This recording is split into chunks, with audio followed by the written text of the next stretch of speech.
Clearly difficult to get y all alone here. Let's go the implicit route. Multiply and subtract. Our derivative will be 20x minus 6 plus multiply 27y squared. Anytime I deal with that y, you know I have to chain it up when I'm doing implicit differentiation. The derivative of y, I'm treating this y as if it's in parentheses, and I'm saying the derivative of y is dy dx equals 9, and we just said the derivative of y is dy dx. Got to get these two kids together. So I'll bring the 9 dy dx to this side and everything else to the other side. Algebra skills in the building. Dy dx minus 9 dy dx is equal to minus 20x from both sides. Add 6 to both sides. Now I have to tease this out by factoring. Dy dx, what's left over? 27y squared minus 9 equals negative 20x plus 6. So divide by whatever's not y, dy dx rather. So dy dx equals negative 20x plus 6 divided by 27y squared minus 9. And there is our beautiful derivative.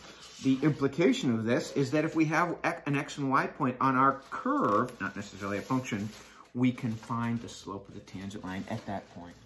To use implicit differentiation here, we're going to have to do some fancy footwork. First, I'm going to bring this y up in line with the 4. As we know from algebra, we'd have to write it like this.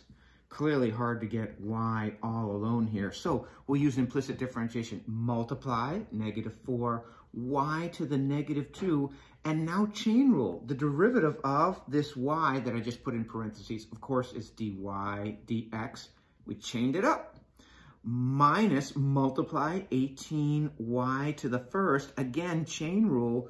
Derivative of y is dy dx is equal to 10. So now I'm going to, of course, factor out my dy dx. I get dy dx times what's left over. Negative 4y to the negative 2 minus 18y equals 10. Divide by whatever's not dy dx to get dy dx is equal to 10 divided by negative 4y to the negative 2 minus 18y. Some of you are, I'm super cool leaving it like this. If you want to make a fraction in the denominator here, you can change this y to the negative 2 into negative 4 over y squared. Either way, I'm good with that. You could leave it like this, or you could leave it in the denominator as negative 4y to the negative 2. Implicit differentiation here would give us power rule, 10x minus power rule and chain rule, 14y to the first dy dx equals 0. Remember, the derivative of a constant is 0. I want to get dy dx all alone. Negative 14y dy dx is equal to, I'll subtract 10x from both sides. Now I'll divide. Dy dx is equal to negative 10x divided by negative 14y. Can we clean that up? Well, we all took pre-algebra, algebra 1, and algebra 2. This should be no problem for us at this point. Negative divided by negative is positive.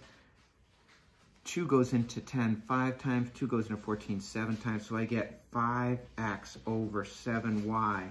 And there is my derivative. Let's just take a look at the beginning of that problem again. I keep on saying, when you have the y's, use the chain rule. Well, we're also doing that with the x. What if I wrote it like this and said the x is in parentheses and the y is in parentheses? So I'm going to use the power rule and the chain rule.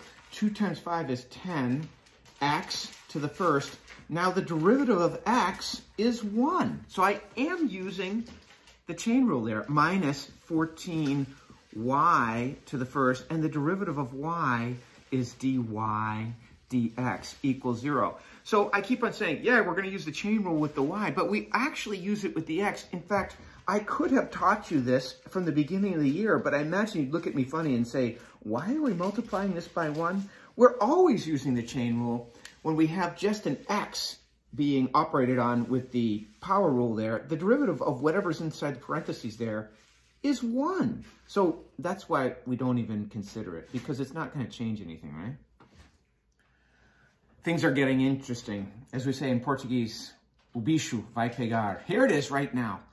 We've got the implicit differentiation with the product rule over here. So, of course, multiply and subtract 14x plus 8, derivative of y is dy dx. Now I've got to use the product rule. Remember, if we consider this f and we consider this g, notice I'm not calling them functions anymore because they're not, but it's the derivative of the first, 1 times the second, plus the first, x, times the derivative of the second, dy dx.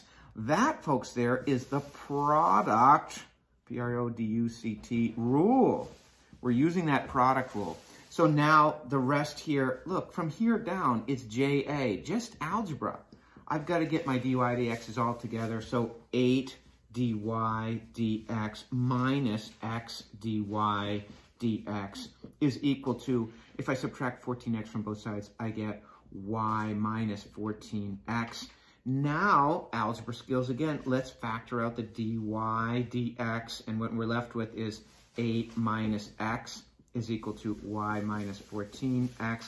And finally, because that's multiplication, we're just going to divide each side by whatever is not dy dx on that left-hand side. Gives us y minus 14x divided by 8 minus x. So you get a little bit of math, a little Portuguese. Is there anything better?